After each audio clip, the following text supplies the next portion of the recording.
Welcome to the EO Wonder Podcast. I'm your host, Kalika Yap, and on this podcast, we bring together some of the brightest minds in entrepreneurship, change makers in various industries, and they share their stories, insights, and the wonder of being an entrepreneur. Today, we have a very special guest who embodies all these qualities and more, especially because she's also in my EO forum. Amanda Ma. She is the founder and CEO of Innovate Marketing Group, an award-winning event management agency based here in Los Angeles. Her company works with major brands like, TikTok, Google, East West Bank, and they deliver both live and hybrid virtual events that redefine experiences. She does events with influencers. She does events that are national conferences, and her team is known for taking events to the next level. And that's not all. Amanda is also a thought leader in the world of events and marketing and has over 2 decades of experience.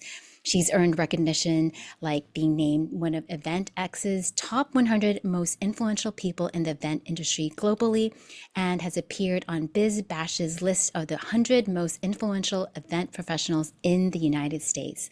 She's also the host of a podcast called Event Up and is a #1 Amazon bestselling author with Event Up, her new book. And when she's not busy running her company, she's also a mom of 2 wonderful kids, and she has her wonderful husband, Kelly, and also is a longtime advocate of DEI, diversity, equity, and inclusion, and also part of the Asian American and Pacific Islander community. She serves on several boards and advisory council. Amanda, welcome to the EO Wonder Podcast. It's so wonderful to have you here. Thank you. I'm delighted to be here, especially because it's for EO. Yeah, thank you again so much for joining us. I know that November is your busy season, so I'd love for you to just tell everyone your origin story and how you got to be an incredible event professional and entrepreneur. Oh my gosh. Thank you so much, Kalika. I actually didn't even know this. I was kind of digging back a little bit, right? Since you just mentioned, I also recently launched my book, Event Up. So I actually asked my parents and like, tell me a little bit about my childhood because I can only remember so much. And my mom told me the story that when we used to go to hotels and I see an event and I would just stand by the door and watch and I wouldn't want to leave. And that was, I totally don't remember that. But the fact that she told me that, I was like, oh, so I like this since I was young. It was just something she's like, yes, every time we go somewhere, like you see an event, you just stop walking and you just pause and kind of absorb. So I thought it was really interesting. I'm so glad she shared that story with me. And really, even in college, I just love connecting people. And, once I got to a corporate world, when I had to decide like what business to start, this one made the most sense because it's all about connecting people. To me, events is not just an event. It's an opportunity to create connection and make an impact. And it's a higher form of marketing ROI as well, right? Think about the last time you went to an event. How did you feel? When it's done right, it can last a lifetime of a memory as well. So it's I think I really think awesome. what's also great about you is that you have companies that are really huge, but they keep on coming back to you again and again. What is your secret of bringing these amazing Fortune 100, Fortune 50 companies back to work with Innovate Marketing? That's a great question, Kalika. In terms of events, like I kind of mentioned, it needs to be intentional and impactful, right? A lot of these corporate 500 come to us, Fortune 500 that come to us, hire us for these events. Yes, they want events to be fun, but also it's like they wanted to hit their KPI. Like, how does it tie into their business goal? How does it tie into their marketing goals? It needs to be discover it from the beginning. That needs to be a conversation from the beginning, not an afterthought. And the reason why they keep coming back is because we have those conversations and we hit those goals time and time again, right? So when they see like, wow, that's a very successful event campaign, now we're able to take a local event and then turn it into a national movement. That's a very different type of event that we're talking about here, and also business impact for the brand. So you mentioned KPI. For all those people who are new to entrepreneurship, KPI stands for? Okay, key performance indicator. Correct. Yes. So there are a lot of ways that companies measure success. How do your companies measure success?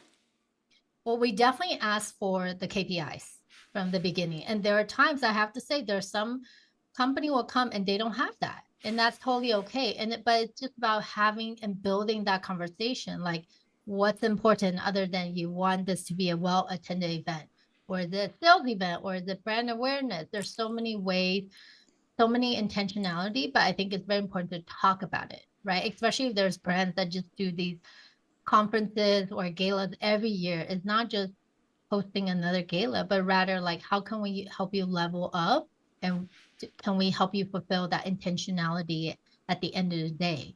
So really be mindful and just setting time to have that conversation so that you're planning with the beginning in mind. I think that's also very important because a lot of time people get very excited planning an event. They just jump right into planning and designing, but it's like, what are you doing this for? I think you really need to carve out some time to think of that. Yes, yeah, I love Stephen Covey, begin with the end in mind. I think it's so important to be able to do that. But I also think that you also have this way of garnering everyone's trust and understanding. Tell us a little bit about trust and how you build trust with your clients. For me, it's all about always bring value. I think when we sign a brand or like how do we help them level up? What is the value we bring and what is their gap? And then always thinking like, how do I bring a little bit extra to the ordinary? Right? I think you have to think about it. A lot of people say, "Oh, I got the contract. Now I can relax." No, when you get the contract, that's when you got to start working. You got to prove yourself, right? And then you can't rest on your laurel. I've been doing events for 22 decades now. And I can tell you each year is like something new and you got to push the envelope, watch the trend and now there's AI and there's immersive experiences. You got to continue to push the boundary and always put yourself in client shoes, like what is it that they need, how do we close that gap, and what is their pain point, and if you can help them solve those questions, who why wouldn't they hire you? Right. So you're not only staying flexible, but you're also evolving your ideas. And so this is how you maintain those relationships year after year.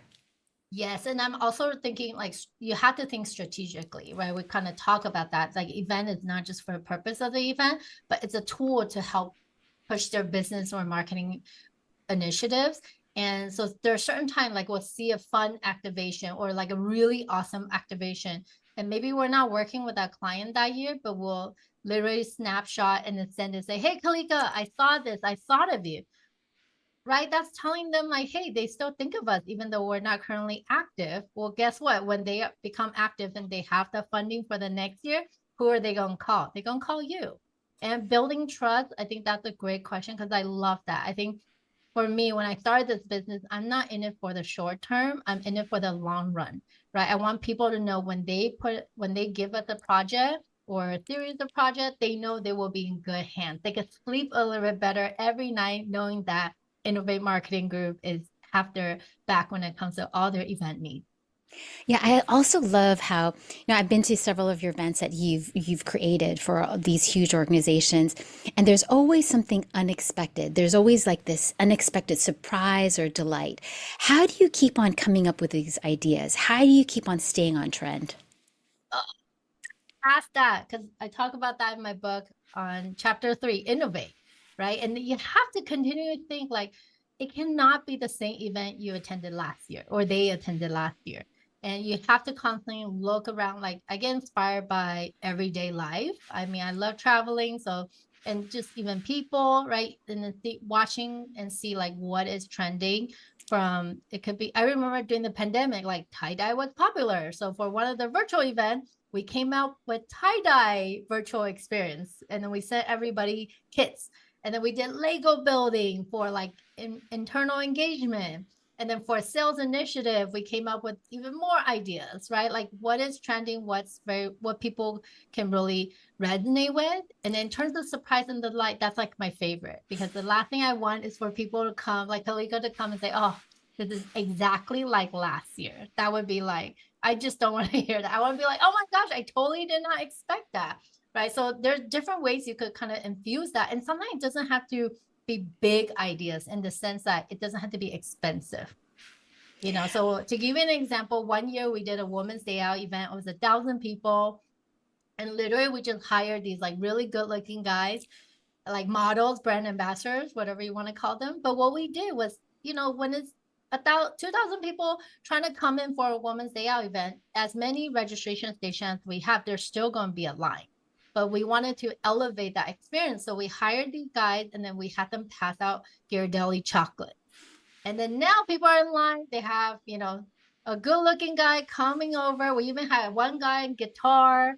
Like these ladies don't even want to get out of the line anymore because they're just enjoying that experience so much.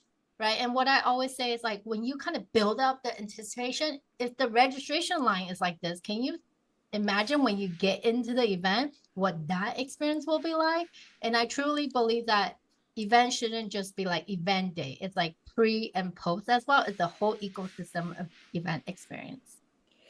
I loved, during your anniversary party, you had that beautiful girl with that gown of champagne. Like, Campaign girl. tell us a little bit about that. Yeah, I mean that's a great see. Kalika remember I about the remembered. Yeah, so we didn't want just typical, like, here's some champagne and someone serving it.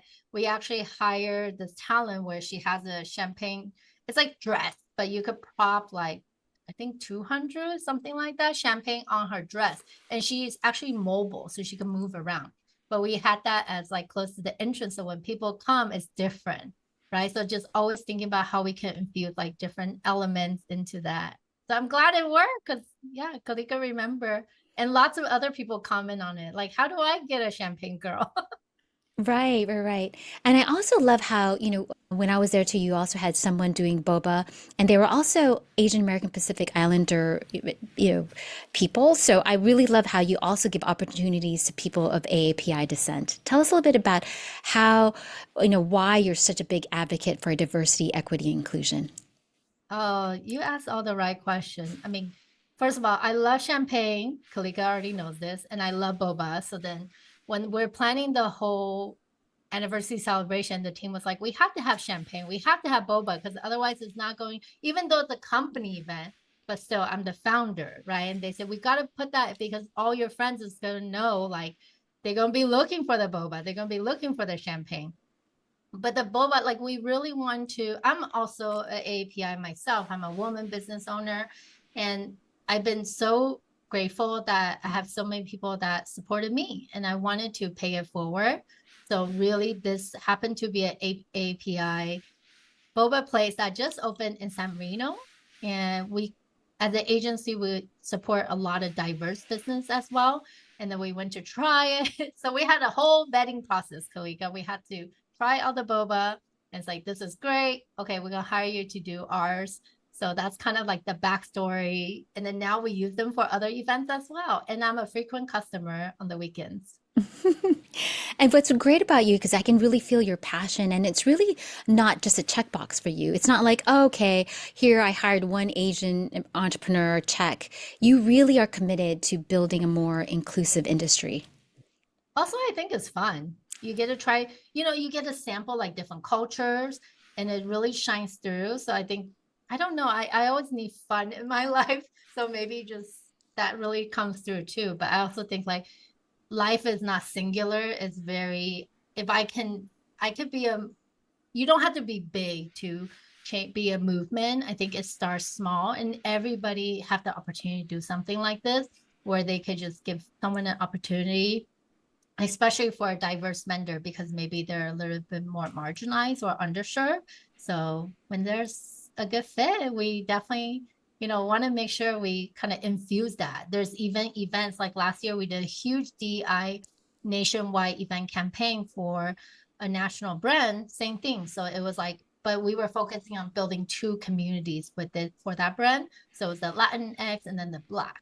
So when we were looking at venues, we were also very strategic. So we looked at venues that were owned by that reflected the brand, reflected that community as well. So it's very intentional. It's more work. It's definitely more work because we had to say we love the venue. Okay, by the way, is your owner XYZ, but it just takes a little bit more effort, but I think it makes it more thoughtful and intentional as well at the end of the day. Yeah. You mentioned earlier too that you're quite the traveler and use travel as a way for inspiration, but you also travel with your family. How do you balance running this company that's growing in leaps and bounds and also making time for your own personal life, including self-care, your family, your husband? It's so fun to travel with my family because it gives us an opportunity. I also travel a lot with my family growing up. So I always knew like one day when I have my own family, I want to travel with them. Not to say I don't travel alone sometimes, like with just my husband and I, but we love hanging out with our kids in the sense like we just have a blast, and then being to explore different countries together and then different food. And I'm super grateful. They're also very receptive to the different culture and different food as well. I think it wouldn't be as fun if they're resistant. They only want to eat hamburgers, right? But it's been really great. Like when we went to Japan earlier this year, I took them to Team Lab. That was something I really wanted to go to. I think it's great for like research for business because it's all about event industry, it's all about immersive. More and more it will be like that. So being able to take the kids go and they also had such a blast. And I actually got lost from them, Kalika. I didn't even tell you because it's so big, right? And So big. I was very immersed in my zone. And then they moved on to other rooms. And then literally it was like my husband and I were calling each other, like, what room are you in? And then we had to try to find each other. Which room was it? Was it the one where you were in the water and the koi fish were swimming, or the one with the lights, or which I was one? in the big major room with the waterfall. Oh, yeah. They went to like another room where there's like tea and they're like, come to this area, there's tea here, you love tea. And then yeah, I had to explore a little bit and then eventually we found each other. Oh, that's so good. And it's great because you're inspiring your kids also to do that. And it's really important to, I think, find these different places to inspire creativity and also give you a fresh perspective when you do get back to work. I'm sure that you're probably texting people, taking photos, and it's truly you're looking for trends, right? Yeah. And also it's a good lesson. Like I learned this from my parents growing up. It's like work hard, play hard. So I also want to show my kids, right? When I'm at work, when I'm doing work, I'm in the zone. That's what I'm focused on. But when I play, I play. Like we play, So then there are times when I say, hey, you're in the school zone. So you gotta pay attention. This is not playtime. But tomorrow it's playtime and we'll play. We'll play hard. Yeah. Be So, present. what? I say be present. I think that's like ultimately, because there's some people that work and they're thinking about play or they're playing and they're thinking about work. Yeah. No, I absolutely. I remember when we were talking last, you already had your trips planned way in advance because you really can't do it last minute. Yes. And that's another thing for entrepreneurs, right, Kalika? We all love the hustle.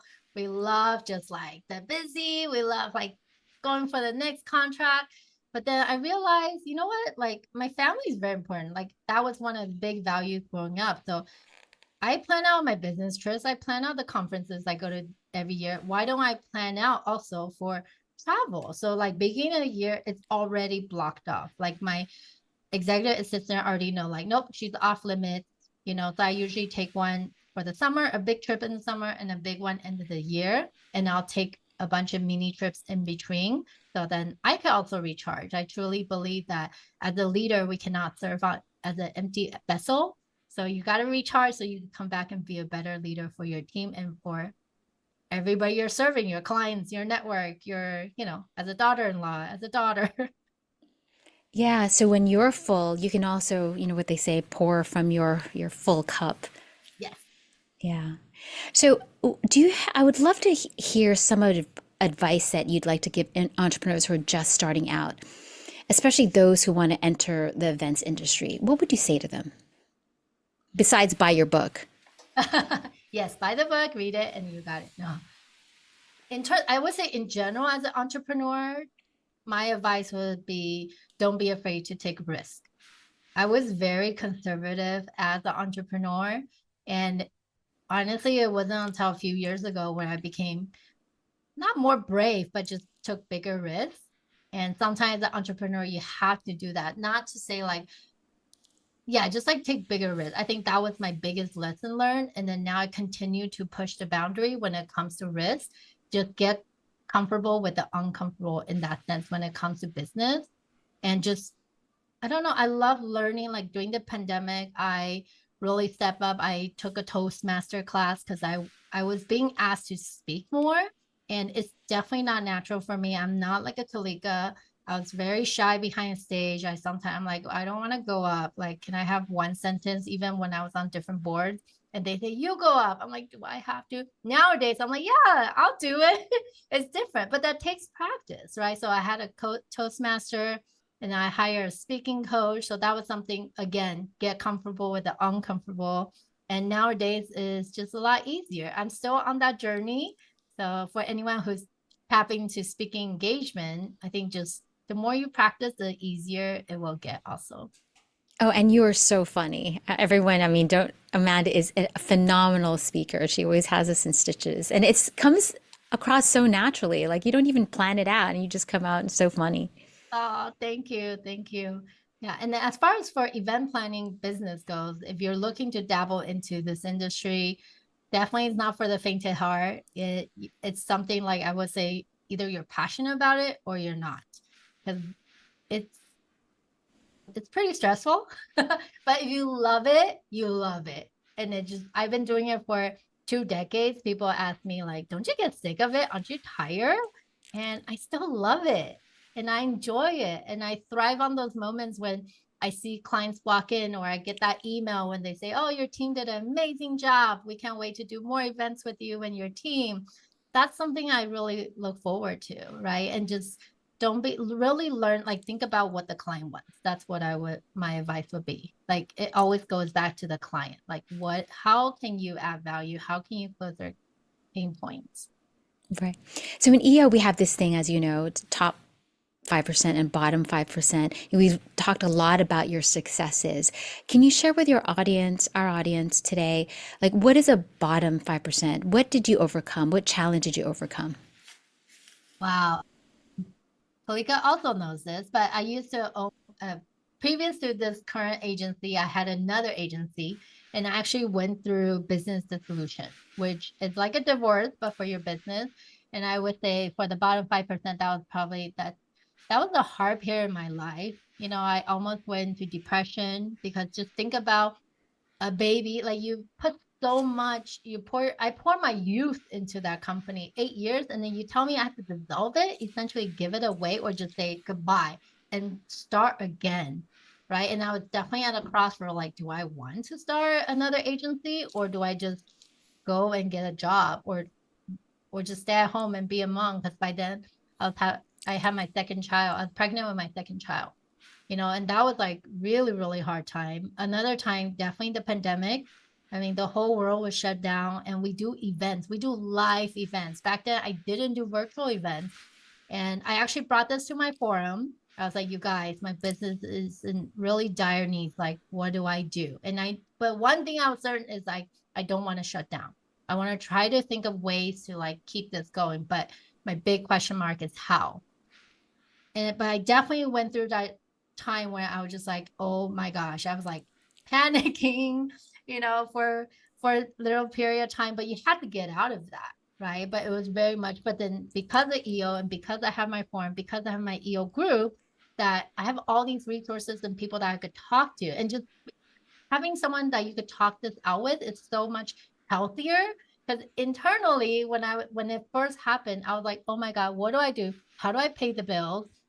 Every client was calling and say, stop, hold the contract or cancel the contract. So money was going out, no money was coming in, like, and then who knows how long it was going to last, right? And it kept going and going and going. Like it wasn't just 3 months, it wasn't just 6 months, but we end up pivoting. So we started with 0 virtual events, and by the end of pandemic, we came out with having done like 200 over 250 virtual events. So pretty great. And Yeah. on the Inc. 500, tell them more about that, where that led. Yeah. Yeah. So I think that's also where the risk comes in, right? I say, you know what? I got to pivot. I could just sit here and die, or I pivot. And so essentially we came up actually with 4 ideas, 4 concepts. So one was a drive-through event experience because everyone's home, but in your own car is safe, right? And then one was like the kits, event kits that you can send out. Another one is virtual launch event. And then I have another one, but I'm just not going to mention that one. But out of the 4, two ideas really gained traction. And keep in mind, it wasn't gaining traction right away. It was a process. It was about, because the virtual event, it was also new to a lot of the corporate. So we had to set up new packaging. How do we charge people? Like what makes sense? And also we had to learn very quickly how to master doing virtual events really well. And that definitely, we learned it very quickly because we had to. Like within 3 weeks, we did our first gala virtually and very successfully. And because of that, like it gave us a boost, like, oh, we can do this. Right. And then because I think I'm very grateful in the sense that the team, a lot of clients, we told them we could do a virtual event once we're ready. And they say, okay. And then when they were ready, they say, okay, Amanda, you mentioned about this virtual events and then the kids, can you tell me more? And then we really helped them build a lot of these experiences online that different company can use, whether it's for their marketing team or their HR team. So we did a few different, some like for sales. And because they were doing so well, they were like closing sales because of the experience we're doing. They're like, let's do more of these. We went from 1 to like signing 20 of those virtual events and then 40. And then there's another one we did for like internal employee engagement. We did 40 just during the holidays. So yeah, holidays about to come. So can you see why we're busy? I know. It's October, November, December, right? You're slammed. We're slammed. Yeah, it's our year. That's why it's time to focus. But Yeah, fun. definitely. But Yeah. exactly, you're still having fun. And we're so grateful. Yes, the Inc. 5000. So we're on there twice now. We made it. We made the list also this year. So very grateful to the team and our supporters. Yeah, and you keep on going. It is so inspiring. How do you do it? Can you tell us a little bit more about your day-to-day routine to keep your self-care going? One of the good habits I picked up during pandemic, actually two. One is taking a morning walk. So I do that consistently now. And then also journaling. And I have Kalika to thank for because she was the one that introduced me to the Grateful Journal. And it's now something I do consistently every day. And I also have shared it with my girlfriends as well, which is something I'm very happy about.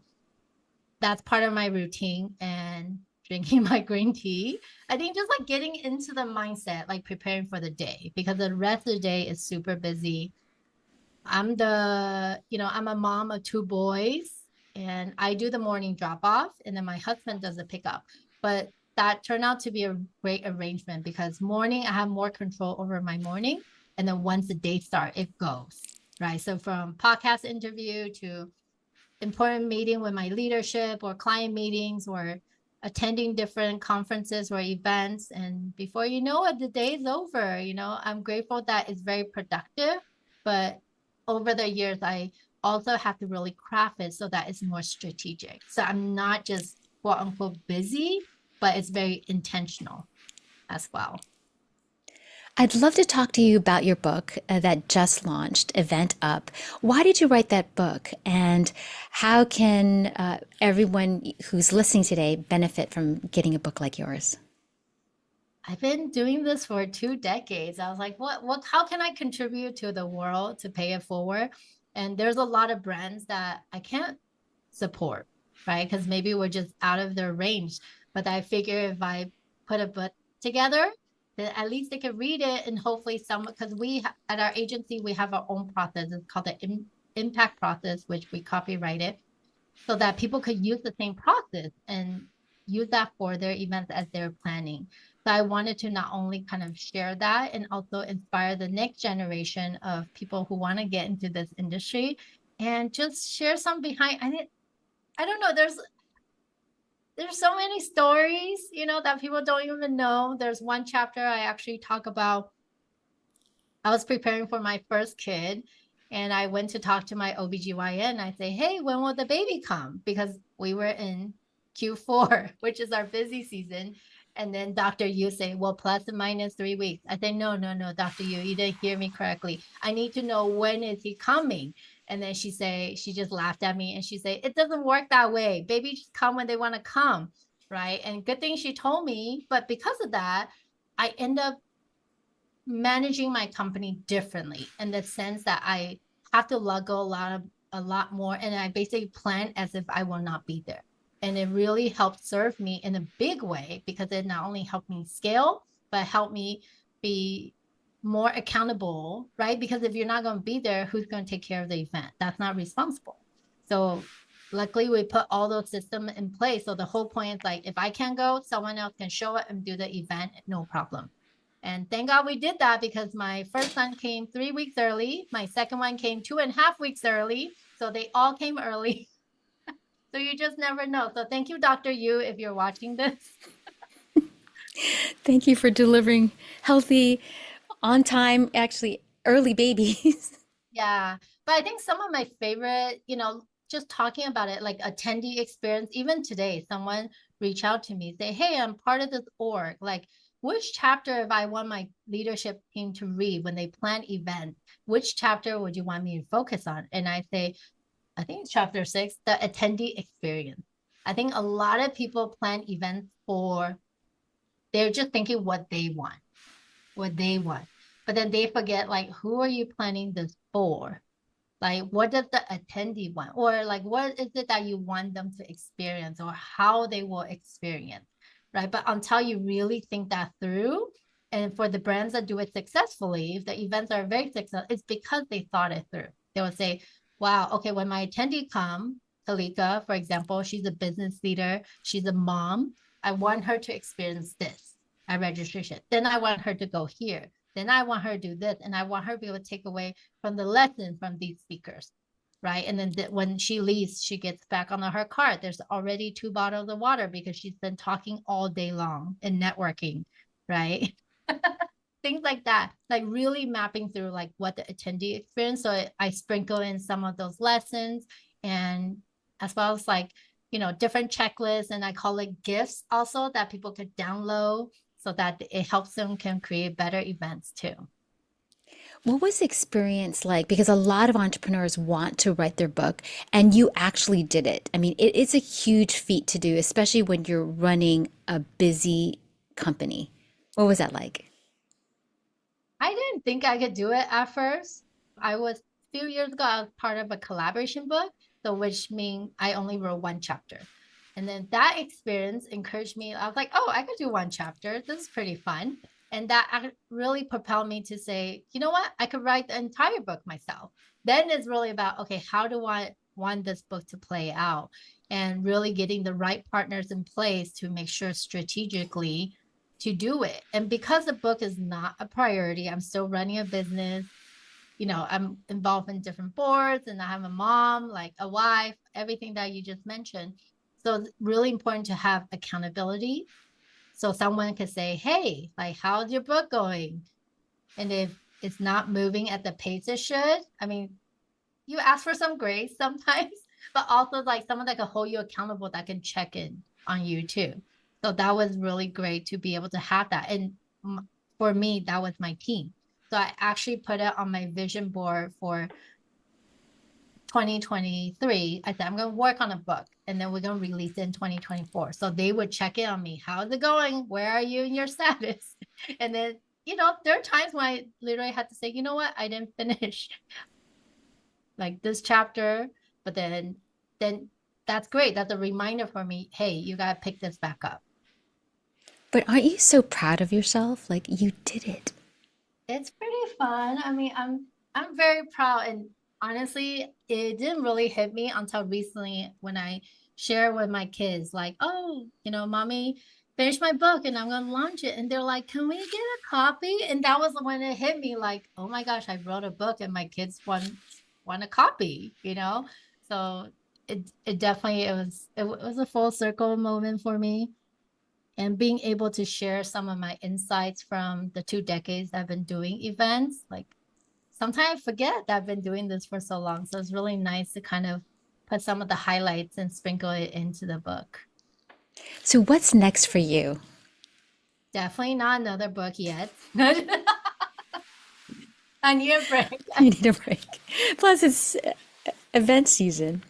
No, my team is already talking about because you mentioned like I have the podcast, right? And there's so many great stories from there too. So they're like, yeah, you should write a book for that too. I say, yes, we would definitely do that as well. We're actually our agency, so we service nationwide, but we're going to start office in New York. So we're expanding to New York, just having an office. We've already been nationwide, but just having a physical presence. And then we have already not only are we doing events now, we're also helping a lot of brands when it comes to events to help them continue build on that. So what I mean by that is we're doing a lot more influencer marketing now too. So we actually help different brands hire influencers to come to the event, and then they will also do pre and post engagement so that it helps the event to have longer longevity as well, and it amplifies as the marketing and advertising sales initiative as well. So that's been really great. And we're excited to expand our scope to continue service our clients. Yeah, because that was a need. It was something like I was like, oh no, I was thinking, well, we should do that, and more people are asking. So we're like, this is great. Let's help fill the gap. So, influencer marketing is here to stay, right? Yes, it definitely is. A lot of brands are investing in it. It's no longer just about the celebrities, right? So there's so many influencer, and we have a software that we use, so we help track all the engagements for the brand, so it makes it really easy for them. So they actually get all those reports from us at the end of the day. But influencer marketing is definitely here to stay. It's just getting bigger. In your book, does it give you tips on how to work with influencers? No, because that's new. That I wrote this book, that's new. Well, they just have to hire you, That's right. right? Yes, they can hire me. Yeah. They Thank, hire, we could do it. thank you so much for joining us today and sharing your incredible story. You can just tell, I mean, you're just on fire when you're talking about your events, even after 2 decades. And I think that everyone who's listening today is really going to walk away with a lot of valuable insights because you are just an incredible entrepreneur, Amanda. Thank you, Kalika. It's always so fun. You really extract all the essence. So it's easy to talk to you. Thank you for having me on here today. That's a wrap for the EO Wonder podcast. I hope that you find my conversation with Amanda as inspiring as I did. Please be sure to follow Amanda and Innovate Marketing Group. Her info will be in the show notes, and stay tuned for more episodes as where we are going to continue following and exploring the wonder of entrepreneurship. Until next time, take care and keep creating amazing experiences.